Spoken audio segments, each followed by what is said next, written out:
showcasing the hidden gems and more. Ezzy Spotlight. Very informative and entertaining. You're listening to the most diverse podcast, Ezzy Spotlight. What's up, guys? Welcome back to another edition of the Ezzy Spotlight podcast here. Of course, I'm excited about today's conversation because I have Mr. G. Everyone knows about Mr. G, okay? If you don't know about Mr. G, guys, you better Google him right now. Mr. G, welcome to the Ezzy Spotlight podcast, man. Big up yourself, Ezzy. It's a pleasure being on your podcast, my brother. I'm happy for the invite, and I'm excited, man. I've been checking out all your interviews, right? And I just hope I do you justice today. Oh no, you will, because we're gonna be having this conversation. Yes, sir. Yes, sir. Are you good? Oh, I'm great, man. How about you? I woke up this morning. I'm good. That's what I'm talking about. No, you have this. So we're gonna dive right into this conversation, and you have this new book. It's called My Journey with Dr. Sebi. Yes, sir. Let's dive into this. Now, how did this book come about? Oh man. Well, first of all, I want to thank everybody who purchased the book. The book is doing so well, and it came about when after Dr. Sebi passed away. A lot of people who I've been around, they asked me, "Yo, what was your journey like with Dr. Sebi?" I just kept hearing that word, journey. What was that journey like? What was that journey like? And I would always start by, man, my journey with Dr. Sebi was crazy. It started, so I just kept, the book named itself, to be honest with you. It named itself. And it started with my sister getting sick and me trying to find someone that was going to heal her. Right. Because in America, they were saying that she wasn't going to see 2015. Right. So I just started Googling alternative methods of healing, and all of these naturopathic healers was coming up. But Dick Gregory mentioned Dr. Sebi. And you know how when you watching a video and they suggest something and you see it right there on the corner? Right. Dr. Sebi video was there, Eat to Live. That was the first video I ever seen of Dr. Sebi. Right. And that's how I jumped in this rabbit hole, man. So I'm curious to find out now. Finally, you make contact with Dr. Sebi, which is a man that is not exclusive to the general public. All right, you finally get to meet him. What was the first reaction? To be honest with you, the first time I seen him, I was looking at him through a glass mansion because his house is see-through. Okay. And I just saw a long white African t-shirt and a skinny man. My first impression was like, damn, this brother look like he need a steak. He looked so small. He looked tall but so skinny. Right. And he didn't really say nothing to me. I was like, I know you could talk because I done heard you talking on YouTube. Right. All this time. So my first impression, he was mysterious. He didn't say nothing. He just had me follow him through his mansion. But I was just blessed to be there. I was so happy I was in this man's house. Were you nervous or anything, or were you just curious to see, his life, or the fact that you knew so much about him and you finally made contact? I felt like a student who was ready for a test, to be honest with you. You ever was on your way to school that Friday and you studied from Monday, so excuse me, I knew anything he could ask me, I felt I was ready for it. Right. So when this man said, sit down, and told me, you a bad motherfucker, I wasn't ready for that. That wasn't on the test. Right. I'm expecting Dr. Sebi to be sitting there like Gandhi, levitating, right, holier than thou. This man is smoking weed, calling me a nigga. I wasn't ready. Like, everything I studied for, out the window.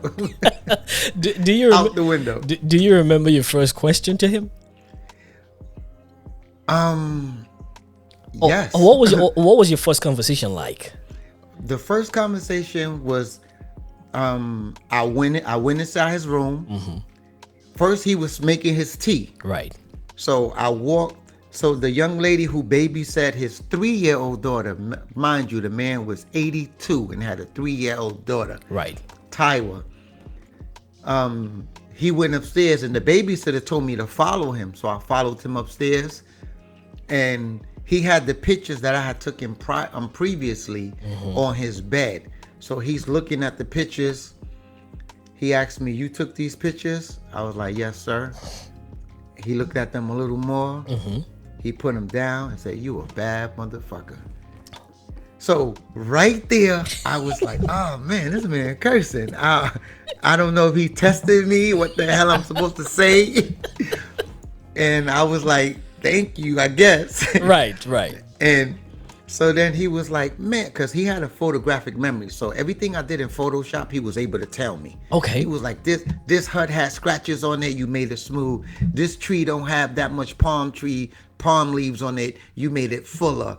And then I took a picture of him and I put it in the sky as if he was looking over Usha. Right. So he was like, "Yo, you are bad." He just kept saying that. So my question was, he said, so he put the pictures down. He said, "Okay, nigga, what you want?" So your sister was sick. I think she had what? Lupus. She had lupus, and this is what initiated the conversation or the contact to meet Dr. Sebi. And Dr. Sebi was keep in mind, I'm working at the Wendy Williams show. I'm Wendy Williams' personal videographer, photographer. Right. I'm executive DP for behind the scenes. Kudos to you, man. Good stuff. That she's doing. Right. Yeah. So I have a full life and I'm all over the place. But you know, when you love somebody, all that don't mean nothing if you can help them. Absolutely. If you can help them out. You get it? So that was my journey. I say, yo, I need to find this man because this man seemed the one that can help her. Right. But I had no idea Dr. Sebi was a big kid. Like in my book that I wrote a lot of stuff so that people can see. He was the first one to tell you that we all need healing. He used to tell people, "I'm sicker than y'all," and people never listen to him. Wow. That's why all these people who say Dr. Sebi, Dr. Sebi was a great man, but they describe him as a master teacher. Right. But I always describe Dr. Sebi as a master student, because everywhere we went, he was learning. Any place we went, he would want to speak to the oldest person there, right, and ask them. He would be like, "What your grandmother tell you, girl?" Or "What your grandfather told you?" He always wanted to know what he didn't want to hear what was in no book. He wanted to know what the indigenous people grandparents told them. Right. And that's how he became. I feel that's one of the key ingredients to what made him him. So was he able to help heal your sister with his remedies? And that was so funny to me because my sister wasn't supposed to see 2015. Here we are. I met Dr. Sebi October 5th. Right. My sister's in her bed and she's not able to move because lupus got the best of her. So this man tell me, "So you here for healing, but not for you, for somebody that you love?" I was like, "Yeah, my sister." Right. And then he just totally dismissed that. I'm like, he said, "Let me ask you a question. Are you a Sagittarius?" I'm like, "Yes, sir, I'm a Sagittarius." He said, "I'm a Sagittarius." Right. He was like, "Is your mother a Pisces?" I was like, "Yes, sir." I said, "I'm not sure. She was born March 15th. He was like, "Yeah, that's a Sagittarius. That's a Pisces. My mother's a Pisces too." Okay. She was born February 26th, I believe. And then he said, "Does your name start with an A and end with an O? And don't tell me that Mr. G shit." I was like, "Yes, sir. My name is Abelardo." He said, "Well, my name is Alfredo. It start with an A and end with an O." Then he told me when I got to America, one of my first jobs was at Martin Luther King Hospital. "What you got to do with Martin Luther King?" Right. I said, "I graduated from Martin Luther King High School." Then he asked me the name Cesar, what does it mean to you?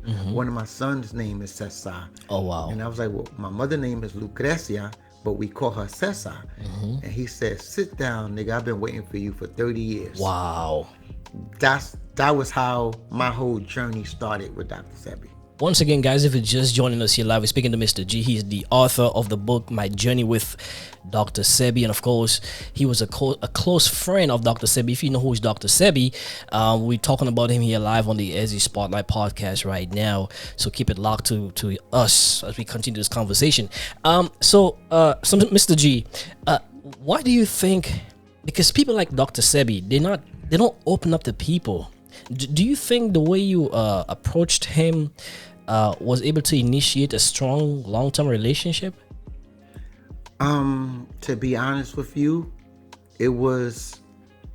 I wish I had I could tell you I had a formula, but when I flew to Honduras, I'm trying to get in this man's office for like 4 or 5 days, and I couldn't get in. Right. Because in order to get inside Usha, you got to get past these security guards with these big ass guns. So is Usha a city, or Usha is just his place where he lives? Usha is a village. It's a village. It's a village. He owns it. It's surrounded by a wall. It has thermal waters. It has saunas. It have Dr. Sebi mansion. It has about 25 to 30 huts where people come and stay. Dr. Sebi built that. Okay. Usha Village. He named it after one of his daughters. So I'm trying to get in. So I called my girlfriend who stayed in the United States. Right. Well, she's my wife now. Shout out to Shea Boogie. Shout out to her, man. Round of applause to her. Yeah. Yes, that's my queen. I called her and I was like, babe, I'm trying to get in here and they not letting me in. Because I'm a Garifuna man, but I was born here in the United States. I was born in Brooklyn. Right. So I'm thinking I got an American passport. I'm going to a third world country. They gonna respect my blue passport. I'm not knowing Erykah Badu, Common, NBA players. I'm a regular dude going to Usha. This man was friends with Michael Jackson. And I'm thinking my blue passport meant something. They looked at my passport like, you need an appointment or get out of my face. So I was on my bullshit thinking that, they gonna see my passport and they gonna let me in. That passport didn't mean anything to them. So she told me, I told her, babe, I'm trying to get in and they not letting me in. Right. So she was like, baby, won't you just pray?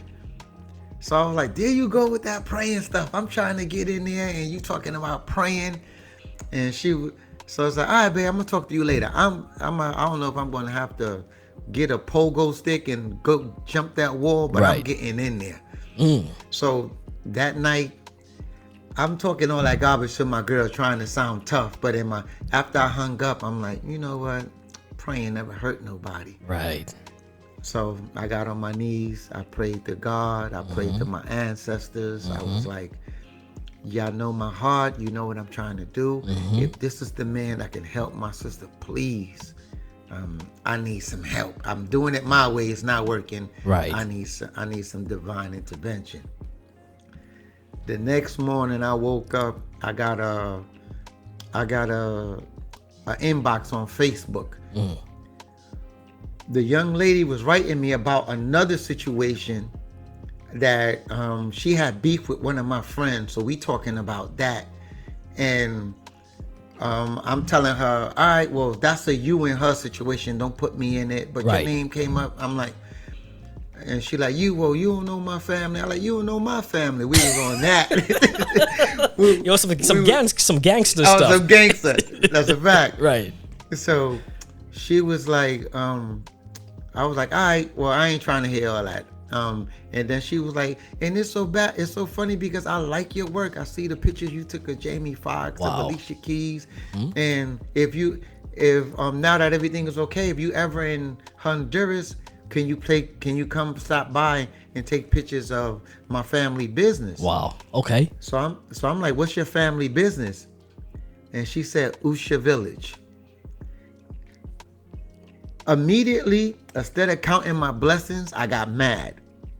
I thought it was one of my friends messing with me because they knew I was trying to get in Usha. So I thought it was one of them messing with me, acting like they knew Dr. Sebi. Right. So I wrote. I said, "Yo, if this is a joke, it's not funny." And I was like, "Do you know who Dr. Sebi is?" Right. He said, "That's my daddy." Wow. Exactly. Divine intervention. Divine intervention. I say, "Yo, I'm in Honduras right now. Wow. I've been trying to get in Usha for the last couple of days." Oh, she said, "Okay, come tomorrow, and just say you here to see Sama." How did you feel when you? This is okay. So Yo. so the connection was so far. You were this close, but the connection was still so far apart, and all of a sudden it came right in front of you like this. How did you feel, man? Man, I felt blessed.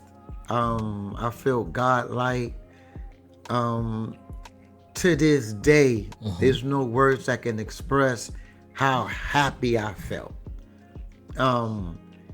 She said, "Come tomorrow." She told me this around 2 o'clock, 3 o'clock in the afternoon. It seemed like that was the longest day in the world for the next day to come. I can imagine. I went to play soccer at the beach. I went to pick mangoes. I went and got some coconuts from fresh coconuts. I went to give my horse some water. Right. I went to take the extra, clean out the pig pen. I did all of that. I looked at the clock. It was just 3:30. I was like, damn. This is the longest day. Longest day in the world. I was like, tomorrow's never going to come. Wow. So the next day came, finally. I'm driving. It usually take me to drive to Usha 15 minutes. It seemed like that road took an hour just to get 4 miles, and there was no traffic. Right. So I'm getting there. I'm getting closer. I'm here. When I get there, the security guard, salute the Junior, that's my boy now. Junior gave me this look. He was like, "This guy don't listen." Because he didn't know that I had the combination to get in now. Right. He just know I'm coming like I was coming every day. Right. So he says, he just gave me the look. "Okay, Pop, you already know the drill." I said, "I'm here to see Sama Bowman." So he made his phone call, asked, and they say, "Yeah, let him in." So now Usha gates open. I'm hearing all of this heavenly music. Ain't no music playing, but in my mind. Oh man! And I can feel, I can tell the butterflies and the nervousness was going on at the same time. Come on, my brother. I'm going crazy, happy, excited. Right. I don't get anxiety attacks, but I was getting a form of anxiety. It was a beautiful thing. It was a beautiful thing. To this day, Right. I'm still grateful to Dr. Sebi for what he did for my sister. Unfortunately, my sister passed away 6 years later due to other complications. Okay. But she My wasn't condolences to supposed you and your family. Yes, sir. No, we had my sister for 6 years when the doctor said she wasn't going to make it to the end of the. They told us let's let her go home and be comfortable. So instead of her staying comfortable and passing away 30 days or a month late, 2 months later, she passed for away. 6 years. Yeah, 6 years, and 6 years of riding horses, motorcycles, Right. Mangoes. Like I thank Dr. Sebi for that. Absolutely. Once again, guys, this is the SE Spotlight Podcast. We're speaking to Mr. G. He is the author of the book, My Journey with Dr. Sebi. We're talking about his conversation, his relationship with Dr. Sebi. And of course, guys, it's a resource for health information. We're diving deeper into this conversation here live, and I'm super excited about it, of course. Mr. G, so the relationship has officially started now. And again, Dr. Sebi's life, someone like that is very conservative, and he was able to allow you to enter his kingdom and to open up everything to you. Tell us more about that. Okay, one of the things that I love so much about Dr. Sebi was he was an open book. Dr. Sebi's success rate was so high because Dr. Sebi talked to you. Dr. Sebi would ask you. I see him walk up to people in Usha. Hey, girl, what's wrong with you? Right. And I'm like, yo, this man is crazy. And based on what they told him, he would explain to them the importance of drinking water. Right. He would tell them, well, you having this issue because you doing that. One thing that I loved about him is that he always told the people when the people, I was this one lady, Miss Beverly told him, you healed my aunt a couple of years ago. He was like, I didn't heal your aunt healed herself. I just gave her the rules. I just show her how to get out of the way of her own body, because your body want to heal itself. All I do is show you how to get out of the way of your body and let it do what it's naturally going to do. So I'm not a healer. Wow. The women are healers. I'm just the messenger. I used to love when he say that. People call him the healer. Dr. Sebi would tell you, I'm a messenger. I'm not no healer. But yes, I can heal AIDS and all of that stuff, but I'm a messenger. But yeah, let's talk about that, because Dr. Sebi, did he go to school to become a doctor, or he was just a natural doctor who taught himself medicine and herbs and all of this stuff? Yeah, he went to school. He went to the University of the Jungle. Right. That's what he did. Okay. He got his PhD in the jungle. He used to always say that. Nah, he never went to no school, man. I'm just playing. He never went to no school. Right. Dr. Sebi, based on what he told me, not what this is what he told me. Right. And whoever say I'm lying, I got the video to prove it. Dr. Sebi will go to the indigenous people, to all the countries that he traveled, and he would ask them, what did your grandmother do for a headache? What did she do for a stomach ache? So they would tell him about some herbs. So he would take the herbs and send them to the Lancaster laboratory, find out what's the active ingredients in that herb, and then capitalize of that and put it inside his compounds. So if you got a headache, he give you this. If you got a stomach ache, he gave you that. Wow. So everything was oral. Very creative man. Yeah, and very patient. And this is one thing that he used to always say. He said, it's trillions of herbs. I only know about 600 of them. It's trillions of herbs. So when people say, this herb is not Dr. Sebi approved, how the hell can it be Dr. Sebi approved if he don't know about it? Right. Dr. Sebi himself tell you it's trillions of herbs. I only know about 600. Dr. Sebi wanted to go to Tanzania. He went to Jamaica. He couldn't wait to speak to Mutabaruka. So salute to Mutabaruka. Right. Everybody who knows him, that's a brother that I want to meet. Dr. Sebi told me some amazing things about him. So he was a student. Right. So when people say this is not Dr. Sebi approved, Dr. Sebi wasn't Dr. Sebi approved. It's just like telling people that Jesus Christ was a Christian. Like, how are you going to celebrate yourself? Right. No, I got I got you. No. Let's segue into Dr. Sebi's incarceration, and I believe, because in my which one, the first one in the United States or the one when he passed away? The one when he passed away, because there was some issues in regards to him being poisoned or something like that. What can you tell us? Well, without giving away too much, because we got 5 documentaries that's coming out. And I got you. Happy. We're gonna talk about the documentaries as well. Oh man, I'm trying to see what can I say without getting fired. Okay, we don't want you to get fired, but however, Dr. Sebi wasn't someone who was gonna eat from anybody, and so that I can tell you. Dr. Right. Sebi is not going to eat from nobody that he don't trust. Right.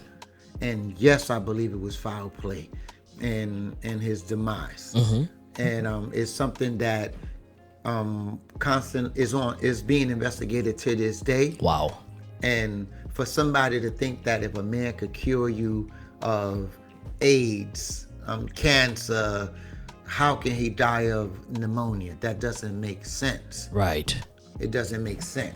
So based on your relationship with him, how did his death affected you personally?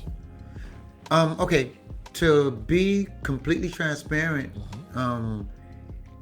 it hurt me, even though I wasn't speaking to him at the time, because of complications that we had with business with Wendy Williams and her son and her husband. Right. But this is a man that gave my sister outlived Dr. Sebi. When Dr. Sebi passed away and my sister found out he passed away, she was heartbroken because she spoke to him all the time on the phone. Right. But she never saw him face to face.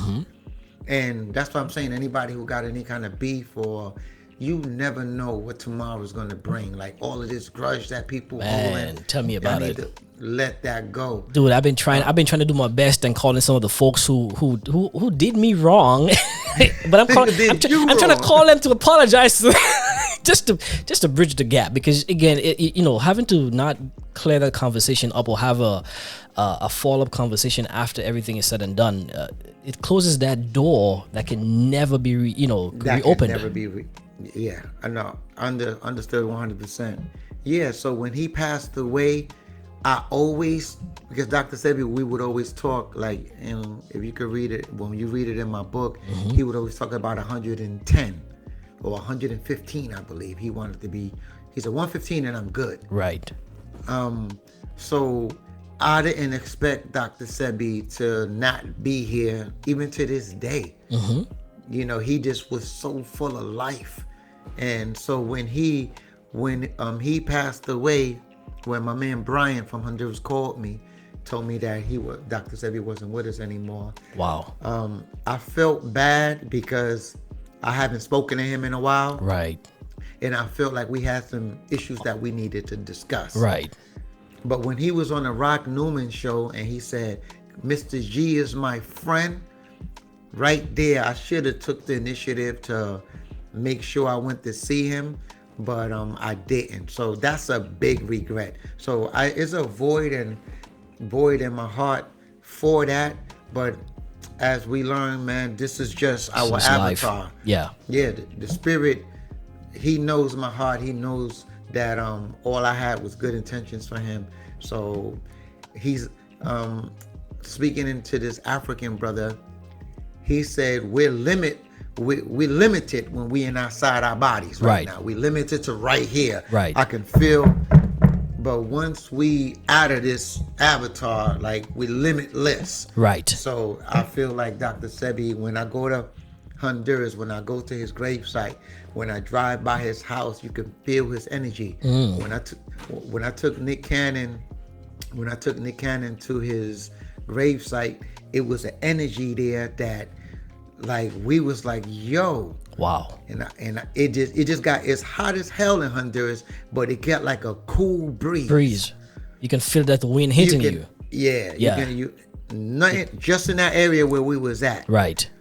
So I actually walked away so I left Nick Cannon at his gravesite so that Nick Cannon could say whatever he wanted to say to him in private. Right. Because this is a mission that he's doing for Nipsey Hussle, now Nick Cannon. So I just walked away so Nick can just do what he do.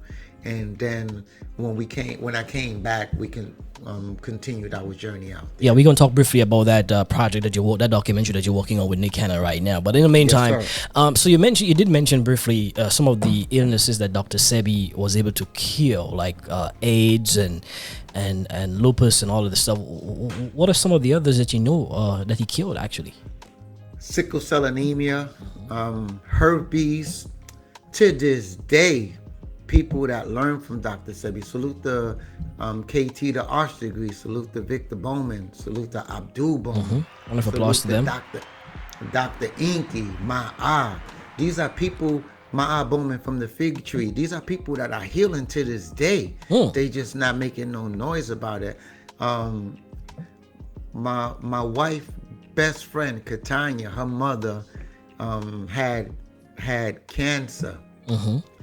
And they told her same thing they told my sister, send her home to be comfortable. She's not going to see the end of the month.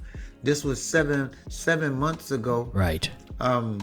KT sent some of his herbs. Got her on the phone, told her what she should eat, what she shouldn't eat.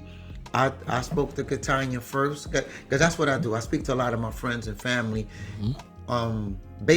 But when it's out of my level, I gotta pass it to the people who know. I got you. So you did learn. So you did learn a few things on your own that you can actually tell some people as well what they can do, what they can't do, and all of that. I would have to be an imbecile or idiot to travel so long with Dr. Sebi and don't learn nothing. I'll be lying to you. Yeah, so once they start talking about the mitochondria and all that other stuff, okay, you need KT or you need Victor. Right. You need I passed the ball once it's out of my junior high school level of what I know. So let me ask you, do you actually charge people, or is that part of your services that you charge people for providing them with the information that is needed to help cure themselves? No, sir. You can. Numerous people who go to my website and they buy batana from me or buy my book. When I call them and say thank you, I really appreciate your service, they're like, hold up, this Mr. G for real? And we start talking. Right. And they're like, yo, I'm bugging out. You really on the phone. But I never entertained that whole celebrity stuff. Right. I'm humble. I come from humble beginnings. My mom and dad raised me. I used to always hear the higher monkey go in the tree, the more he show his ass. That's right. So I always kept that in mind. Right. And I know how I feel when people around me and they acting like their shit don't stink. So you know what that is. I won't be able to look in the mirror if I become that person. So it's numerous people who my phone is full of people that I never met, and we talk on the regular like if we grew up together. Right. Then Mr. G, what would you do for this? I'm like, oh, that's a hard one. Let me call somebody. I'll tell you later. That's one thing. If I don't know, I ask, and once I know, now I don't have to ask the next time. So for the benefits of the people who are watching us right now, let's say, for example, someone who has, let's say, what is a common illness? Cancer, for example. What can you tell them? Okay, one thing I could tell them is the first thing I learned with Dr. Sebi. Cancer cannot live in an oxygen-rich environment. If you're eating chicken, if you're eating cheese, if you eat and consuming sugar, you're feeding the cancer, and the cancer's going to get stronger. If you, I'm glad you brought up cancer, because that was the first thing that I told Katanya's mother to stop consuming. Right. Sugar, meats, starch, dairy. Once you do that, you are ahead of the game. Right. If you drinking enough water, you are ahead of the game, because our bodies, we confuse thirst with dehydration with hunger. So we really want to drink something, but we like, let me go get a patty. Let me go get this. That's why if you drink a cup of water before you eat, most likely you're not going to finish your food. Right. Because you already fed your cells. Right. Everything, if you, anything outside of that, you're just being greedy. So cancer cannot live in an oxygen-rich environment. Right. Dr. Sebi used to always say, let your food be your medicine and let your kitchen be your hospital. He used to always say that, and that stuck with me. Absolutely. Once again, guys, if you're just joining us here live, we're speaking to Mr. G. Of course, he wrote the book, My Journey with Dr. Sebi. Dr. Sebi was a herbal medicine doctor, and Mr. G was a very close friend and associate of Dr. Sebi as well. We're talking about the book and some of the interactions that he had with Dr. Sebi as well. Like, I wanted to clear that up. Okay, yeah, go ahead. Yeah, go ahead and do that. I was 100% Dr. Sebi's friend. 100% Dr. Sebi's friend. I actually consider him like a father figure to me. Right. I was never his associate. I never worked with Dr. Sebi. Dr. Sebi used to send my sister every month like $2,000 packages. $1,500, but they cost $1,500, but it was always extra in that. So I would always say that's about $2,000 that we had to buy it. Right. So I felt like I didn't need to take any of his money, because first he's helped my sister. Right. Second, I'm still getting a check from the Wendy Williams show every month anyway. Right. So it would have been greedy on my part, like to try to make money like that. Right. So I was never his associate. So this was just a natural, genuine friendship. Yes, definitely. And a lot of people think that I knew Dr. Sebi for a long time. I wanted to clear that up. Right. I met Dr. Sebi. I had no idea who Dr. Sebi was. And keep in mind, I'm from Honduras. Right. I was born and raised in Brooklyn, but we spent summers in Honduras. Right. I learned how to ride a horse before I learned how to ride a bike. So, but I never knew who Dr. Sebi was. Right. So I met him October 5th, 2014, and the last time I spoke to him was July 17th, 2015. So that's not even a complete year that I knew him. People think I knew him for a long time. So, and I usually didn't say anything. I Right. was like, okay, let them think that I know him. No, but it's messing with my conscience, me not correcting people when they say that. Yes. Well, So I think the reason for why people feel that way, Mr. G, is because of how much Dr. Sebi has opened to you and how much you've learned about him within that short window of time. Exactly. And how he let me videotape him all over. Right. So based on my video, you would think I knew him for years. But no, I met him October 5th. And I want that to be very clear. And Right. thank you for giving me your platform to let people know this. I met him October 5th, 2014. Right. A couple of months after his business got stolen. They stole his business in 2000 and May that same year. So I met him when he was rebuilding his business. Wow. Last time I spoke to him was July 17th. And the reason I believe I know that date is because that's the day, that's my cousin Pedro Caballero. We call him Malik. That's his birthday. Right. So I always remember that day. And that was the day that Wendy Williams' son left Usha Village. Wow. Once again, guys, Mr. G here live on the Ezzy Spotlight podcast. What a great conversation so far. Happy to have him here because we've been scheduling this for a long time and we had to reschedule and finally it happened, you know what I'm saying? First of all, I want to apologize for the delay, and I want to thank you for your patience and your professionalism. Because I was like, this man gonna tell me to go fuck myself one of these days.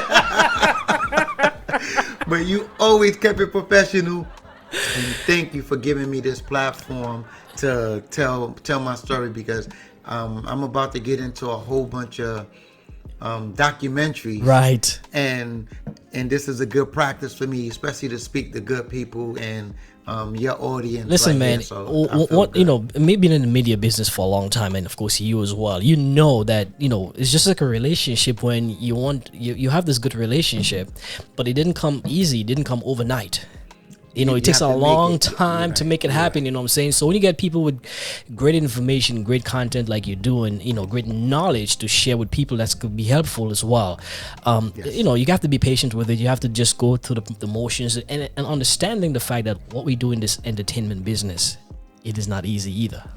Facts. So I appreciate your understanding, my brother. Trust me on that. Absolutely. So once again, here's the deal, man. So I do a lot of research myself, and I know you got some shit for me. I watch a lot of documentaries and all of this stuff, and of course having people around you who've been affected by certain illnesses, and some people have passed away while others have recovered. That some people like AIDS and cancer and stuff. Some people may survive it, some people might have passed away from it, but something like herpes, which they claim that is not curable. Do you know of any person or anything that Dr. Sebi might be able to do for something like that? Keep asking. I'm gonna just keep saying yes. Let's talk about it, because we saw in recent times as well. We saw people in the media business who claimed that they were affected by a certain celebrity with that situation as well. What can you tell us about herpes and the cure that Dr. Sebi has? Actually, okay.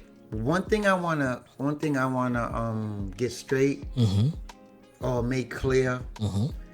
It's not Dr. Sebi who have the cure. The cure, right? Herpes, right? It's Mother Nature. Mother Nature has it. But Dr. Sebi will tell you this himself. He's like, it's not my way, it's the way. He did say he was the messenger. The messenger. I'm telling you, I sat next to this man and I had people tell, you cured me, you healed me of AIDS, you healed me of. He said, I didn't do that. Right. Mother Nature did. I just showed you the way. So herpes is definitely can be healed. I know.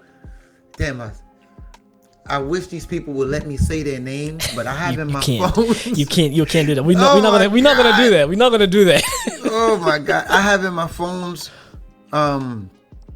positive to negative results from Philadelphia. You know who you are, right? from Houston, from California, and all I can say is I did a herpes lecture with KT the Arch Degree. If you guys go to KT the Arch Degree, he has a Patreon. Go to patreon.kt the Arch Degree. You'll know everything you need to know to cure yourself from herpes just on that seminar. Wow. It's a 3-hour seminar, and I was blessed enough to film it, and that was in Atlanta, Georgia. And that's just the peak of the iceberg, the tip of the iceberg. Is that available on YouTube or something? Yes, you could go to YouTube, KT the Arch Degree. Okay, KT the Arch Degree. Yeah, KT the Arch Degree. Go to his YouTube and then click on his page. And on his YouTube, you can see a lot of this other stuff. Look up a lot of stuff.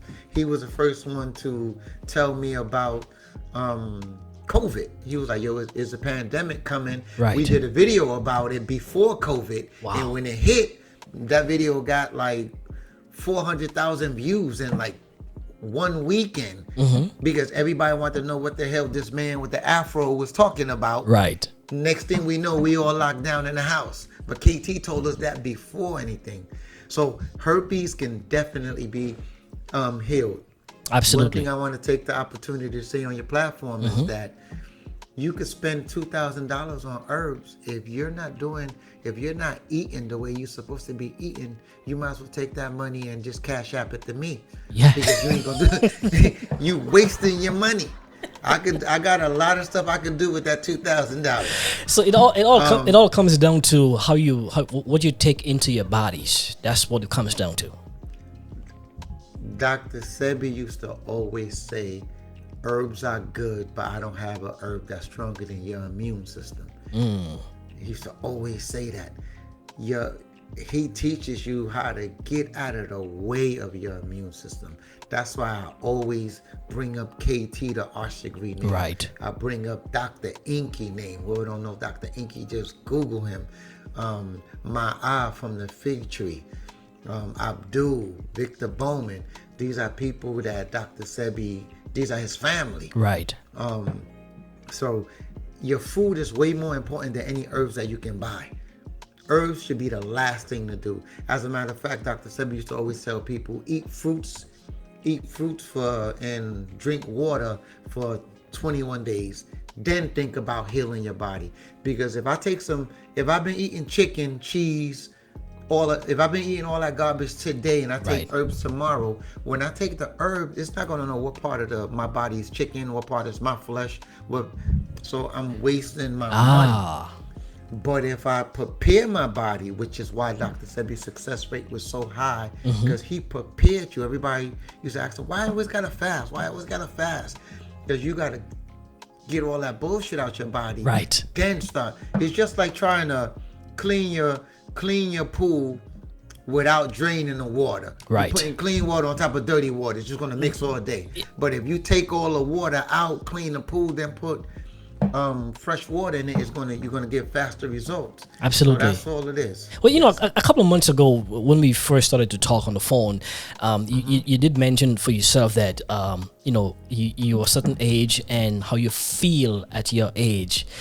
53. 53. You're looking at feeling good. I'm feeling good. What kind of foods are you eating, Mr. G? As a matter of fact, I just had some. Oh man, my wife. I just had some. I thought it was chicken. Like I was like, babe, you know we don't eat this. Right. When I looked down, she sent me a pic. I'm gonna show you a picture of what I ate today. Okay. And I was like, babe, you did your thing. Can you see that? I can see that. What is that? That's mushrooms. Mushrooms. Yes, Is sir. that okay? Those are polar bear mushrooms. So she cut them up, she put them in her, well, I don't know how to cook. She did what she did. She made some alkaline ranch sauce. That's what I had before this interview. That's what I. So, and I've tried this before as well. I'm pretty sure people who are watching us right now have this curiosity as to because we know eating healthy is not the cheapest thing, but in the long run, if you get sick, it can cost you a whole lot more. Thank you. What would you say to somebody who who is thinking, well, if you go to the farmer's market to buy the real, organic type foods, you may think that $200-300 is a lot of money now, but what it can cost you later. What would you say to them? I'll be like a chemotherapy or something like that, like $15,000. Right. People be telling me all this stuff, and then I look at their feet, they got Yeezys on. I'm like, yo, you rather spend more on your feet than on your body that's gonna keep you healthy? Right. Nah, we gotta change our way of thinking. Health is wealth. It's a lot of millionaires that's in the cemetery and have breathing tools helping them breathe, have the bags on the side, they can't even use the bathroom, but they millionaires. Right. Nah, I eat a lot of quinoa, I eat a lot of chickpeas, right. A lot of mushrooms. We go on YouTube, and I'm not saying that my wife is the best chef, but she throws down. And you talking to somebody who grew up eating Latino, because I learned how to speak English in school. Like my mother, to the day she passed away. So your first language is Spanish? Is Garifuna is my first language. My second language is Spanish. My third language is English. So I never spoke to my mother a day in my life in English. Wow. The day she passed away, it was just Garifuna. And see, I like you. I like this whole different cultural stuff. This is all me right here. Yes, sir. Yes, sir. Well, my mother cooked every part of the pig, and we had to eat it. And even in my house, man, I'm Grenadian. And oh man, yeah. So yeah, look, see, I got a flag in the back over here, over my shoulder over here. I see you. I gotta get my flag from my studio. But for me personally, when I'm cooking, I tell people always ask me, so what do you cook in your house? And I said, well, when I cook in my house, I cook pretty much West Indian or Caribbean. And I was like, well, what type of stuff is that? And I'm like, well, I cook the real, like the peas and the rice and the veggies and all of the stuff. And I make things happen. When even if I do some meat, I would make sure that if I do some fish, whatever the case is, it has all the seasoning, like the peppers, the scallions, the celery. It's the seasoning that gets you. Man, I've been to Grenada before for carnival. Okay. Man, okay. They was giving me stuff I ain't even asked what it was. I was just eating. Man, you just gotta eat. When I go back to Grenada, man, all I do is just eat everything natural, organic. I go to the market, man, and I'm buying the bananas, and you can see the juices stringing from the bananas as you peel the bananas to cook. You know what I'm saying? And this is how I do it. You know what I'm saying? Okay. So he's showing off now. Now you showing off. Well, you get the wife to do it for you. I can do it myself. yeah. I hear that. Man, but it's stuff like that people in America, not saying, and that's the thing I want people to understand. Like, not saying that, not taking anything away from America. This is an amazing country. Right. But when you get to leave America and you see these different traditions, man, when you come back, America's just a melting pot because we all over here. Right. We all over here. So no, it's a good thing. And you're talking to somebody who, like I said, ate every part of the pig. The hardest thing for me to stop eating was chicken. Right. Those lemon pepper wings, the teriyaki wings. Man. Can you imagine how I feel right now? Because I've cut back on the red meat, for example. Consistently. Good. Salute to you. So your body gonna thank you. Right. So, and I'm eating mostly fish. But just like you just said, I still want the little lemon pepper wings. You know what I'm saying? The flats. Give me the flats. You. Thank you. I pay a little extra for the flats when I used to get my wings. I paid extra for the flats. No. But you can get some portobello mushrooms, season them up, and because today was the first time we ate this, and she was like, "Baby, try it." And I don't know if it's because I didn't eat nothing all day, right? Because that's what I do. Whenever we try something new, I don't eat nothing all day. So even if it's bad, it's still gonna taste good. We all know about that part. Yeah. But you know what? But even this conversation, and can you imagine what it's doing to other people who are watching us right now? Because again, even with me and this conversation with someone like you who've interacted with Dr. Sebi, but your life and how you're living right now, how you feel right now is very encouraging for me to even continue to try to gradually change my diet as well. Brother, it feels good. When I met Dr. Sebi, I was 44 years old. First thing, I was 44, I was 204 pounds. Wow. And first thing he did, and I didn't feel like it was, I didn't feel that it was bad. I thought my shit was looking official. I had my size. I felt like I was looking like I could knock somebody out. First thing he did, he slapped me on my stomach. He was like, "Yo, that's a disease playground right there, young man." Wow. And I was like, "Damn." So he was like, "You got to get rid of that." So now I'm 185 pounds, and I feel great. Like I feel younger now than I did. I'm gonna be 53 next month. Right. I can play ball longer now than I did when I was 44 and heavier. Wow, this goes for enough applause, because a lot of people can't say that at that age, man. You know what I'm saying? Yeah. Especially if you're not as active, but you feel good and you're eating good and all the good stuff. Yeah, and for all the brothers who like to put in that work with y'all ladies, if you eating right. Dr. Sebi was 83. He was 83. He was still making babies. Kids. If your body's full of oxygen, you know where that oxygen is going. So that alone, because when I started eating a certain way, I noticed when I was with my lady, I feel stronger and longer. Right. So I was like, you know what? If chicken is doing that, fuck chicken. And that's one of the main reasons I stopped eating like that. Not because I know health or nothing. I just feel when I call it 18 again. Right. When you eat a certain way. So I did it for that one. That's one of the main reasons I like to be healthy, because I like everybody to be happy in my house. No, everybody. I got you. Absolutely. So apart from the health benefits that you've learned from Dr. Sebi, what other influence did he have on you? For example, like vaccines and all of this stuff. We know that Dr. Sebi was not an advocate of vaccines. Oh, not at all. I got the card.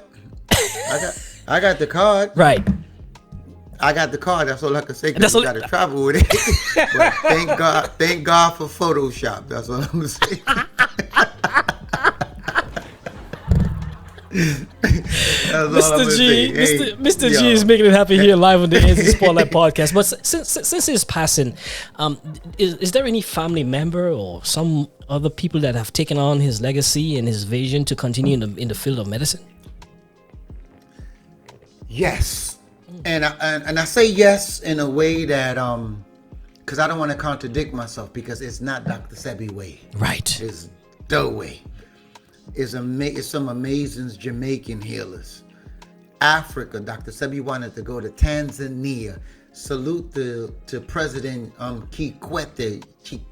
He invited Dr. Sebi. That was going to be one of his next trips, because he wanted Dr. Sebi to go out there and help his people, because it was a lot of AIDS was running rapid there. Right. So I mentioned KT, I mentioned Dr. Inky, I mentioned my eye, Annette Thomas. These are people that was with Dr. Sebi.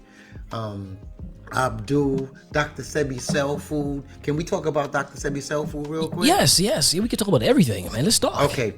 Dr. Sebi Cell Food in LA is his company. When I met Dr. Sebi, because a lot of people, if you go on the internet, they say that Dr. Sebi Cell Food is compromised. When I met Dr. Sebi, the first thing he told me, I'm retired. I haven't made herbs in years. Pablo do the herbs for me in Los Angeles, and in here in Usha, Chepita does the herbs.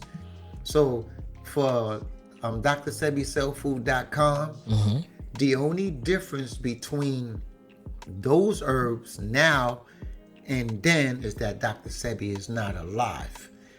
I know in my book I go hard on them because at the time I wrote my book, I had some information where I thought they had something to do with Dr. Sebi's demise. Right. And so any man could make a mistake, but a man who know he made a mistake and continue to ignore the fact or don't apologize publicly for it, his integrity need to be checked.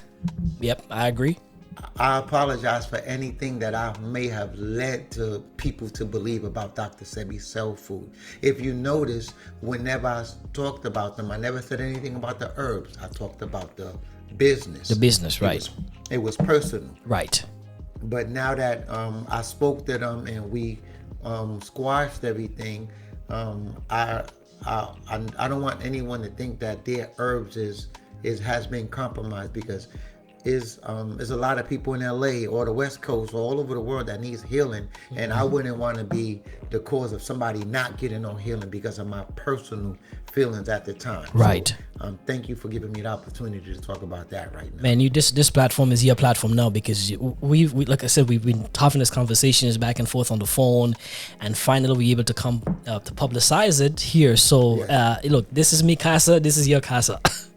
Mi casa, su casa. You said that publicly. Remember, you said that. It's on the record. It's on the record. All right. I hear you. So man, you've been working on a few documentaries, and you mentioned Nick Cannon, of course. He's been doing this documentary, and we of course we're not gonna spill all of the juices of what you're working on right now. But how soon can we expect that documentary to be released, for example? Well, Nick Cannon's documentary, I want people to understand that Nick Cannon documentary is based on Dr. Sebi's court case. It's not Dr. Sebi's bio or anything like that. It's based on his court case. How Dr. Sebi was able to go into New York Supreme Court, beat them, and a free man. And one thing that I like about Nick Cannon's documentary, which I'm blessed to be one of the producers, because a lot of people... Kudos to you, man. Kudos to you. Thank you, sir. Thank you, sir. A lot of people who was a part of the documentary, they claiming it to be their documentary. No, Nick Cannon flew all of us to Atlanta from LA, flew us to Honduras. Nick Cannon is the one who did it. I was able to bless him with some Dr. Sebi footage. Right. Because of the footage that I have of Dr. Sebi. So that's how I was able to be one of the producers. But I'm hoping, it's just, I haven't spoken to Nick about it. The last time I spoke to Nick, it was supposed to come out January. Right. This year for Sundance.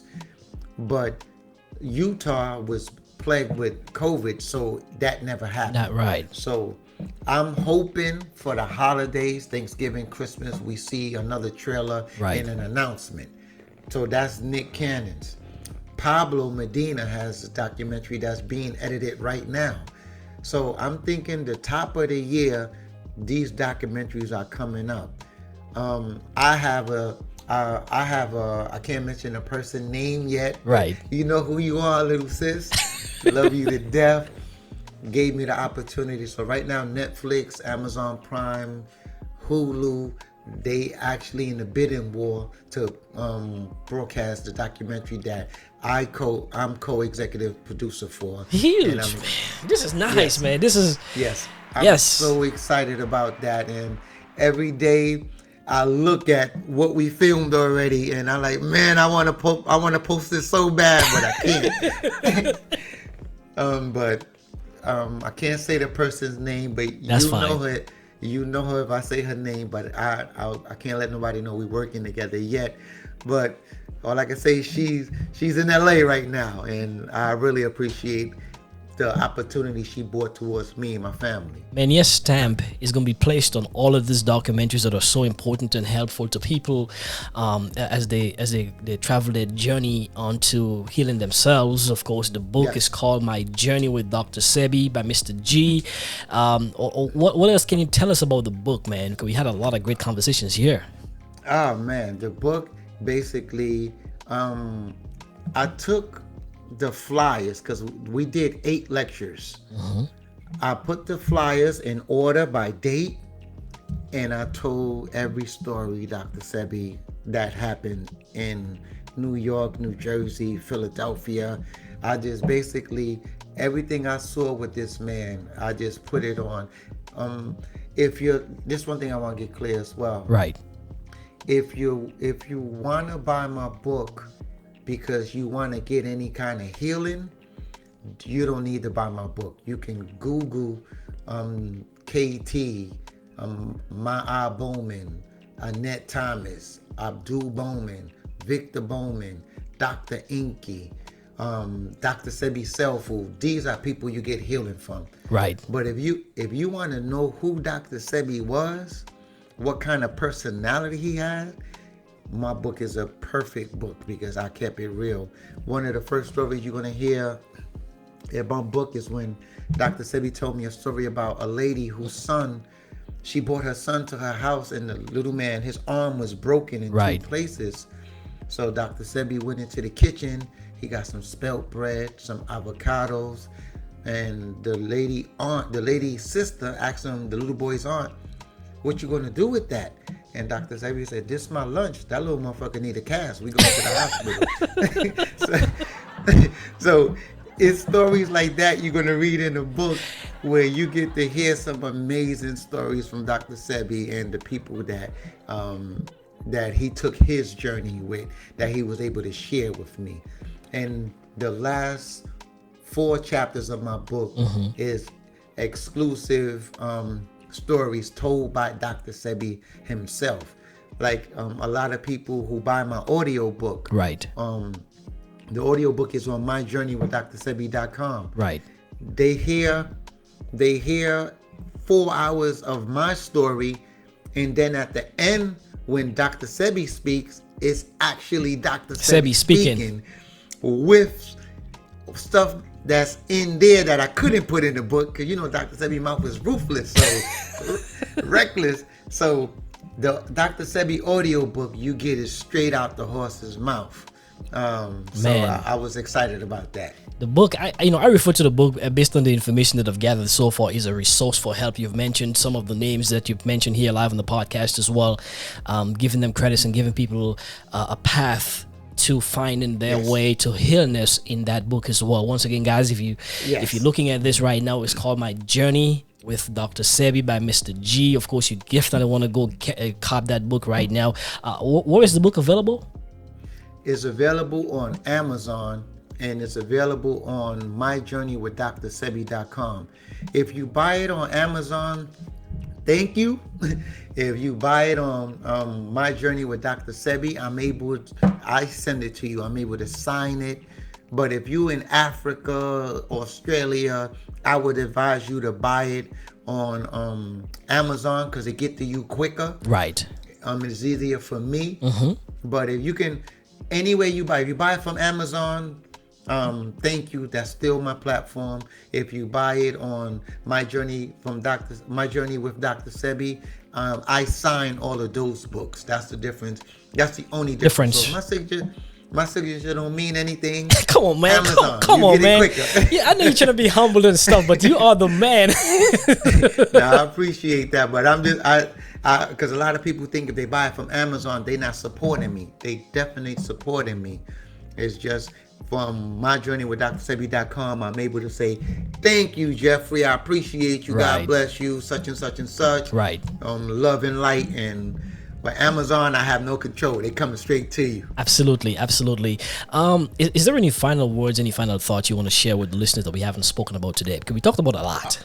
Oh man, I would like to invite everybody out for November 26th at Dr. Sebi's birthday in Atlanta. Okay. We're gonna be at the legendary Ford Hall. That's in Atlanta. You can go on my Instagram, and my Instagram is my Dr. Sebi book. My Dr. Sebi book. You go on my Instagram and see the flyer there for the address and everything. Right, for the details. Legendary Ford Center.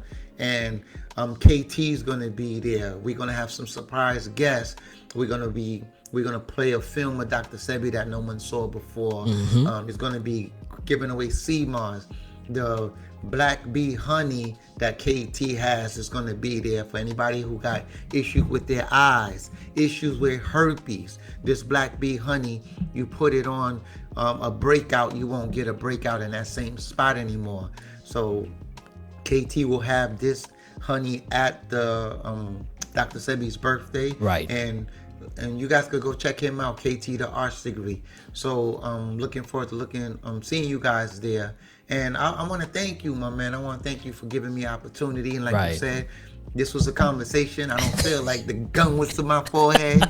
I feel like I'm talking to my new brother, and I want to thank you for the opportunity to just express my feelings, because I haven't really spoken publicly since I did the Breakfast Club interview. So I want to thank you just making this feel so good. Man, I watched the Breakfast Club conversation as well. That was kind of funny, and it was pretty good. It was really authentic as well.